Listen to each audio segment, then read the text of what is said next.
Hello सभी माताओं एवं बहनों का एक बार फिर से स्वागत है आपके अपने चैनल स्टडी ओनली में। तो ये महिला पर्यवेक्षक पोषण एवं स्वास्थ्य की क्लास का पार्ट 6 है और उसके 5 पार्ट जो हैं वो ऑलरेडी हमारे चैनल पर डाल दिए गए हैं, अपलोड कर दिए गए हैं। तो आप लोग वहाँ से जाके देख सकते हैं जिन माताओं एवं बहनों ने उसको नहीं देखी है। और इसमें टारगेट जो है 1000 MCQ है, आपके एग्जाम तक 1000 MCQ जो कि हम लेके आते हैं। 1000 तो MCQ है, सभी MCQ का हम डिटेल भी बताते हैं। तो ये टोटल करीब हो जाएगा 4 से 5000 क्वेश्चन आपके लिए हो जाएंगे। और इनमें से क्वेश्चन आपके आएंगे क्योंकि हम काफ़ी रिसर्च करने के बाद ही आपके सामने जो क्वेश्चन पेपर है ये लेकर आते हैं।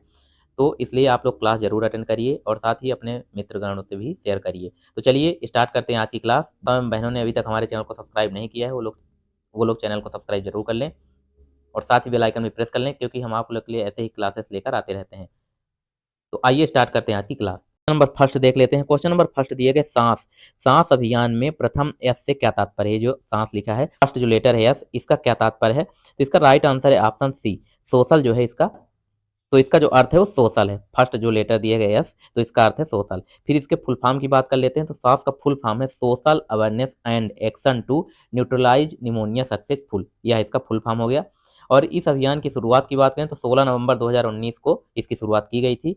और यह शुरुआत किसके द्वारा की गई थी, तो एनएचएम यानी राष्ट्रीय जो स्वास्थ्य मिशन है उसके थ्रू, ठीक है, नेशनल हेल्थ मिशन के थ्रू यह शुरुआत की गई थी।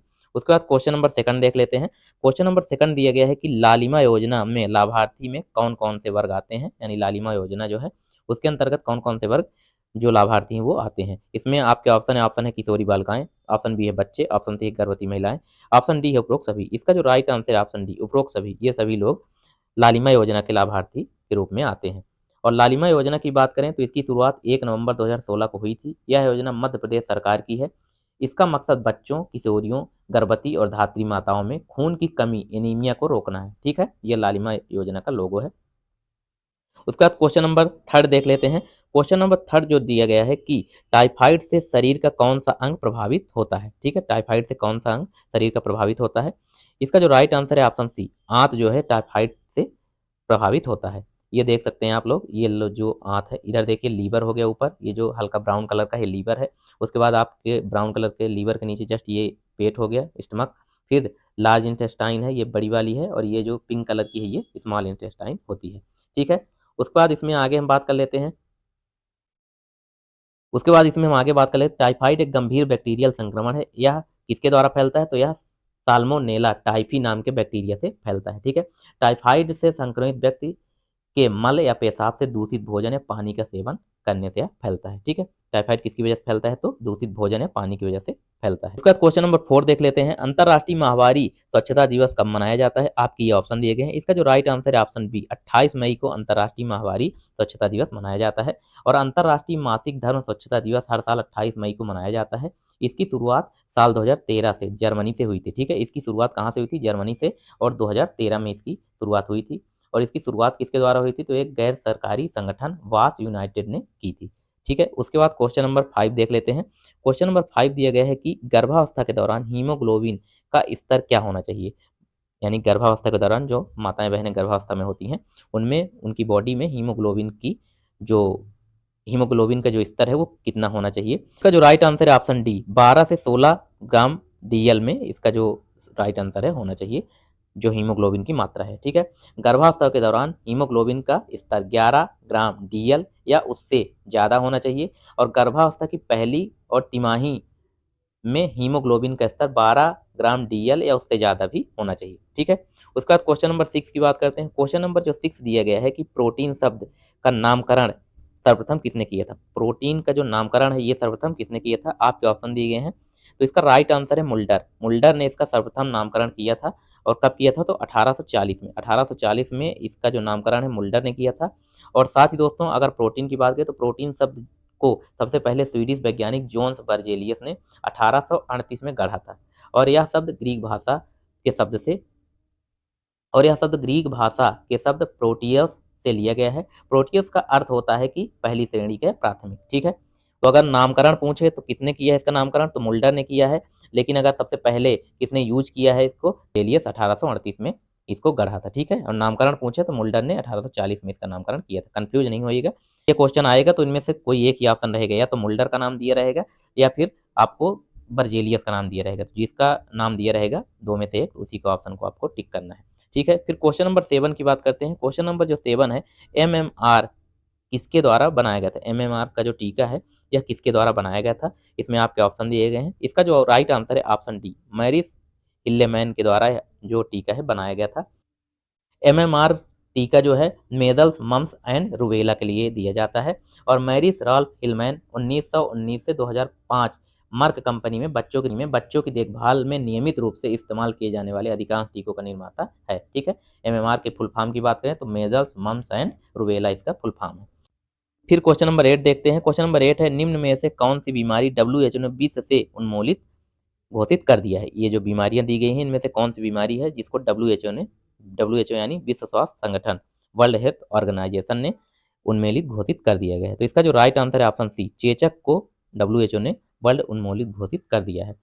1980 में विश्व स्वास्थ्य संगठन डब्ल्यूएचओ ने टीकाकरण के दुनिया भर में चेचक के उन्मूलन की घोषणा की है और चेचक की टीकाकरण समाप्त हो गया है। हालांकि भारत की बात करें तो भारत को जो चेचक मुक्त घोषित किए गए थे 1977 में ही घोषित कर दिए गए थे। ये आप डायग्राम देख सकते हैं, इस प्रकार से चेचक होती थी।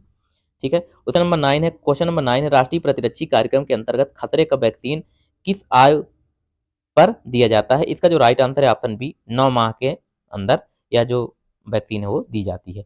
फिर क्वेश्चन नंबर 10 देख लेते हैं, कौन सा विटामिन आयरन अवशोषण में सहायक होता है? आपके ऑप्शन दिए गए हैं, थायमीन, ऑप्शन बी है राइबोफ्लोविन, ऑप्शन सी है स्कारबिक एसिड, ऑप्शन डी है रेटिनॉल।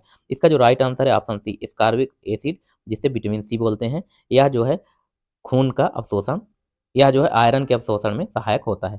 थायमीन की बात करें तो विटामिन बी वन को थायमीन बोलते हैं और विटामिन बी टू को राइबोफ्लोविन बोलते हैं। विटामिन बी टू का रासायनिक नाम राइबोफ्लोविन है और रेटिनॉल जो है विटामिन ए का नाम है, या विटामिन ए का नाम रेटिनॉल है। ठीक है। उस क्वेश्चन नंबर 11 दिया गया, रक्त में किसकी कमी के कारण हाइपोनेट्रीमिया नामक रोग हो जाता है? आपके ऑप्शन दिए गए हैं। इसका जो राइट आंसर है ऑप्शन सी, सोडियम की कमी के कारण, रक्त में सोडियम की कमी के कारण हाइपोनेट्रीमिया का सबसे आम कारण शरीर में बहुत ज़्यादा तरल पदार्थ यानी कि पानी का होना होता है और रक्त पर इसकी जो मात्रा है वो कमज़ोर हो जाती है। इसके प्रभाव से सोडियम की कमी लगने लगती है। ठीक है। इस प्रकार से इसके लक्षण की बात करें तो यहाँ देखिए डायग्राम में दिया गया है, मसल्स क्रैम्प्स यानी आपकी बॉडी में मसल्स में क्रैम्प्स आने लगेंगे और लेथार्जी यानी आपको कि बॉडी जो है आलस आलस बॉडी में लगेगा। फिर आपको मेटिंग यानी कि उल्टी का मन होगा आपका। फिर हेडक यानी सर दर्द होगा। उसके बाद इसमें आगे दिया गया है कन्फ्यूजन वगैरह भी होगा, मेंटल स्ट्रेस रहेगा। सारी चीज़ें इसके माध्यम से होती हैं। इसके जो लक्षण हैं ये सारे लक्षण इसी के हैं। उसके बाद क्वेश्चन नंबर 12 है, मान्यता प्राप्त सामाजिक स्वास्थ्य कार्यक्रम आशा को स्वास्थ्य देखभाल के विभिन्न पहलुओं पर किसके द्वारा निर्देशित और प्रशिक्षित किया जाता है? इसमें आपके ऑप्शन दिए गए हैं। इसका जो राइट आंसर है ऑप्शन बी, सहायक नर्स, मिडवाइफ, एनएम जो होती हैं इनके माध्यम से आशा को जो है निर्देशित और प्रशिक्षित किया जाता है। उसके बाद क्वेश्चन नंबर 13 की बात करते हैं। क्वेश्चन नंबर जो 13 दिया गया है कि कैंसर के ऊतकों की जांच के लिए इनमें से किस के माध्यम से कैंसर के ऊतकों की जांच की जाती है? आपके ऑप्शन दिए गए हैं। इसका जो राइट आंसर है ऑप्शन डी, बायोप्सी के माध्यम से कैंसर के ऊतकों की जांच की जाती है। एक बायोप्सी बीमारी के लिए इसकी जांच करने के लिए शरीर के किसी भी हिस्से से ऊतक को लिया जाता है। ये देखिए, ये जो आपको इंजेक्शन दिख रही है ये बायोप्सी निडिल है। इसके माध्यम से आपकी बॉडी से जो है ऊतक निकाला जाता है, फिर इससे आपके कैंसर की जांच की जाती है। ठीक है। उसके बाद क्वेश्चन नंबर 14 की बात करते हैं। क्वेश्चन नंबर 14 दिया गया है कि भ्रूण के मस्तिष्क को नुकसान पहुंचाने वाला जीका वायरस किसके द्वारा वहन होता है? ये आपके ऑप्शन दिए गए हैं। इसका जो राइट आंसर है ऑप्शन सी, मच्छर के द्वारा जो है जीका वायरस फैलता है। ठीक है। और इसमें गर्भावस्था के दौरान संक्रमित महिला से उसके बच्चे में भी यह वायरस पहुंच सकता है। जीका वायरस फैलाने वाले मच्छरों की प्रजाति का नाम जो है वो एडीज मच्छर के द्वारा होता है। तो जीका वायरस किसके द्वारा होता है? मच्छर के, वो भी एडीज नामक मच्छर के। ठीक है। उसके बाद क्वेश्चन नंबर 15 दिया गया, सामान्य कार्य करने वाले वयस्क के दौरान औसतन कैल्शियम की मात्रा आवश्यक होती है। यानी सामान्य कार्य जो करते हैं वयस्क, उनकी बॉडी में औसतन कितना कैल्शियम होना चाहिए? इसका जो राइट आंसर है ऑप्शन सी है, 0.4 से 0.5 ग्राम तक आपकी बॉडी में कैल्शियम की मात्रा होनी चाहिए। ठीक है। उसके बाद क्वेश्चन नंबर 16 की बात करते हैं। क्वेश्चन नंबर जो 16 दिया गया है कि अंडाशय से परिपक्व अंडे के निकलने को क्या कहते हैं? अंडाशय से परिपक्व अंडे को निकलने को क्या कहते हैं? इसका जो राइट आंसर है ऑप्शन डी, ओव्यूलेशन। और ओव्यूलेशन यह प्रक्रिया हर मासिक चक्र के माध्यम से होती है। ओव्यूलेशन के दौरान अंडाणु फैलोपियन ट्यूब से गर्भाशय की ओर बढ़ता है। अगर इस दौरान शुक्राणु से अंडाणु का निषेचन हो जाता है, शुक्राणु जो कि पुरुषों के पास होता है और अंडाणु जो है महिलाओं के पास, ठीक है, इनका अगर निषेचन होता है तो महिलाएं गर्भधारण हो जाती हैं। ये डायग्राम के माध्यम से आप देख सकते हैं। हमने इसीलिए हर एक चीज़ का डायग्राम भी लगाया और उसका डिटेल भी बताया है, तो इसलिए आपको ईजिली समझ में आएगा। फिर क्वेश्चन नंबर 17 की बात करते हैं। क्वेश्चन नंबर जो 17 दिए गए, शुक्राणुओं की अधिकतम संख्या कहाँ संग्रहित होती है? आपके ऑप्शन दिए गए हैं। इसका जो राइट आंसर है ऑप्शन ए, एपिडीमिस में शुक्राणुओं की अधिकतम संख्या संग्रहित होती है। और इसकी बात करें तो इसका डायग्राम आप देख सकते हैं। ये देखिए इधर एपिडेमिस हो गया, ये दोनों आपके एपिडेमिस है पुरुष के। फिर इसके बारे में बात करें तो एपिडेमिस जो है पुरुष अंडकोश के ऊपर और पीछे स्थित एक लंबी कुंडली ट्यूब होती है। यह शुक्राणु को इकट्ठा करती है, इसी में जो शुक्राणु है वो इकट्ठा होते हैं और वास डिफरेंस नामक ट्यूब तक पहुंचाती है। ठीक है, फिर वास डिफरेंस शुक्राणु को मूत्र मार्ग तक ले जाती है। फिर क्वेश्चन नंबर 18 देख लेते हैं। क्वेश्चन नंबर 18 है, आस्था अभियान का संबंध किस बीमारी से है? आपका राइट आंसर है ऑप्शन बी, टीबी और मलेरिया से आस्था अभियान का संबंध है। फिर क्वेश्चन नंबर 19 देख लेते हैं। क्वेश्चन नंबर 19 है, न्यूमोकोकल कंजुगेट वैक्सीन पीसीवी किस मार्ग शरीर में प्रवेश कराई जाती है? शरीर के किस मार्ग में प्रवेश कराई जाती है? आपकी ये ऑप्शन दिए गए हैं। इसका जो राइट आंसर है ऑप्शन सी, मांसपेशी में जो वैक्सीन है प्रवेश कराई जाती है। ठीक है, उसके बाद न्यूमोकोकल कंजुगेट वैक्सीन पीसीवी एक टीका है जो स्ट्रेप्टोकोकस निमोनिया बैक्टीरिया से होने वाली बीमारियों से बचाता है। ये आप डायग्राम में देख सकते हैं इसकी वैक्सीन की, इस प्रकार से इसकी वैक्सीन रहती है। यह टीका निमोनिया, मेनिंजाइटिस और तीव्र ओटिटिस मीडिया जैसी बीमारियों से बचाता है। फिर क्वेश्चन नंबर 20 की बात करते हैं। क्वेश्चन नंबर 20 जो दिया गया है कि ट्राइग्लिसराइड क्या है? आपके ऑप्शन दिए गए हैं। इसका जो राइट आंसर है ऑप्शन ए, वसा। ट्राइग्लिसराइड क्या है? तो एक प्रकार का वसा होता है। ठीक है, यहाँ आप देख सकते हैं ट्राइग्लिसराइड एक तरह का वसा होता है जो हमारे शरीर में ऊर्जा का मुख्य स्रोत है। ये हमारे रक्त में पाए जाते हैं और पचने के बाद कोशिकाओं को ऊर्जा देते हैं। ये पचने के बाद हमारी कोशिकाओं को ऊर्जा देते हैं। रेड, ये जो रेड दिख रहा है उसके बगल में येलो येलो दिख रहा है, यही ये वसा होती है। ठीक है, ट्राइग्लिसराइड जो वसा है ये आप देख सकते हैं हमारे ब्लड के आसपास दिख रहा है।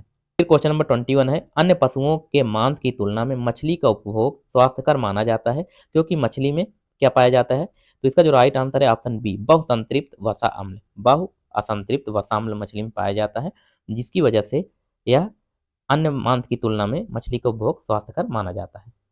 उसका क्वेश्चन नंबर 22 दिया गया है, अधिकांश प्राणियों के जीवित पदार्थ का लगभग 80% पदार्थ क्या होता है? ये आपके दिए गए हैं। क्या ऑप्शन ए है कार्बोहाइड्रेट, ऑप्शन बी है वसा, ऑप्शन सी है प्रोटीन, ऑप्शन डी है खनिज। इसका राइट आंसर है ऑप्शन सी, प्रोटीन जो है वो अधिकांश प्राणियों के जीवित पदार्थ का लगभग 80% पदार्थ होता है।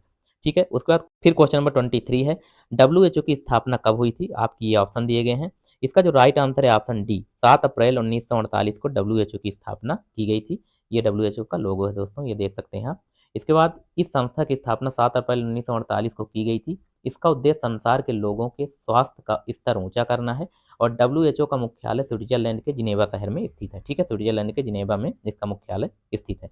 उसका क्वेश्चन नंबर 24 दिया गया है कि किसके चयापचयी प्रक्रम से अधिकतम ऊर्जा मिलती है? आपकी ऑप्शन दिए गए हैं। इसका जो राइट आंसर है ऑप्शन डी, वसा यानी फैट के चयापचयी प्रक्रम से अधिक ऊर्जा मिलती है। फिर क्वेश्चन नंबर 25 देख लेते हैं जो कि आज का लास्ट क्वेश्चन है, श्वेत प्लेग को आमतौर पर किस नाम से जाना जाता है? आपके ऑप्शन दिए गए हैं। इसका जो राइट आंसर है ऑप्शन ए, टीबी को जो है श्वेत प्लेग के नाम से भी जाना जाता है। इस प्रकार से ये आपके 25 क्वेश्चन हो गए हैं। तो हम बहनों से निवेदन है कि ये जो क्लास है आपको छोड़ना नहीं है। डेली आपकी क्लास हमारे द्वारा शाम को डाली जाती है, तो आपको ये देखना ही है। मान लीजिए किसी दिन लेट उठ हो गए तो 9-10 बज जाते हैं, लेकिन क्लास हम डेली डालते हैं, तो आप लोग को देखना है। और ऑब्जेक्टिव टाइप के जो 1000 MCQ है, चीज़ें इसको आपको पूरी तरह से देख के रट के जाना है। इनमें से क्वेश्चन जरूर आएंगे क्योंकि आने की संभावना है, तो आप लोग क्लासेस जरूर देखिए। बाकी जो कंप्यूटर की क्लास है वो भी देख सकते हैं। आज हमने कंप्यूटर की क्लास में जो MS ऑफिस है उससे रिलेटेड 30 क्वेश्चन कराया है। अभी कल उसका सेकंड पार्ट भी लाएंगे। तो आप लोग कंटिन्यू रहिए और अपना अच्छे से पढ़ाई करिए। आपका 28 से एग्जाम है, तो आप लोग अच्छे से पढ़ाई करिए और अपने स्वास्थ्य का ध्यान दीजिए। तो मिलते हैं नेक्स्ट क्लास में, तब तक के लिए आप सभी का धन्यवाद।